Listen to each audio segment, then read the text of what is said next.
শুধু যে রোজার মাসে আমাদের ঝালমুড়ি বা মুড়ি মাখানো খেতে হবে তা কিন্তু না, যখন তখনই কিন্তু আমরা মুড়ি মাখানো খেতে পারি।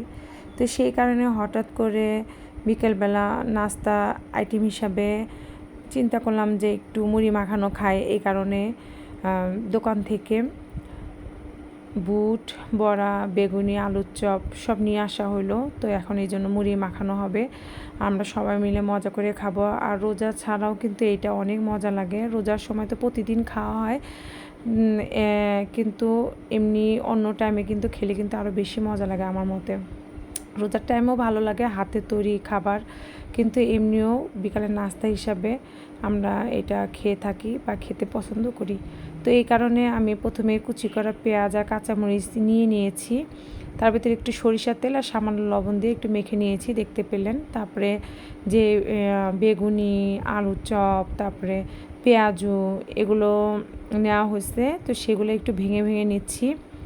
নিয়ে এই যে সবগুলো ভাঙা হয়ে গিয়েছে। তো এখন এর ভিতরে আমি বুটগুলো দিয়ে দিচ্ছি। এখন বুটগুলো দিয়ে আবার এই সবগুলো একসাথে আবার মাখিয়ে নিব। এর ভিতরে যদি একটু টমেটো সালাদ বা শশার সালাদ দেওয়া যেত না, তাহলে আরও ভালো লাগতো, মজা লাগতো। তো যেহেতু নাই, সমস্যা নাই, এভাবেও অনেক মজা লাগবে। তো আমি সবগুলো একভাবে একই সুন্দর মতোভাবে মেখে নিচ্ছি। তো মেখে নেওয়ার পরে এই যে এখন আমি পরিমাণ মতো মুড়ি দিয়ে নিব, দিয়ে এখন ভালো মতো এই বুট বড়া, বেগুনি, আলুর চপের সাথে মাখিয়ে নিব। আর এই মুড়ি মাখাটা কিন্তু সবাই পছন্দ করে, ছোট বড় সবাই খুবই পছন্দ করে, আমরা তো সবাই খুবই পছন্দ করি।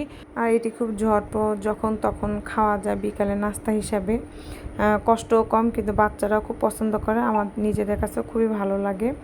তো এই যে আমার মুড়ি মাখানো প্রায় হয়ে গিয়েছে, খুব ভালো করে মাখাতে হবে যাতে মুড়ির সাথে সব বুট বড়া, বেগুনি ভালো মতো মিশে যায়।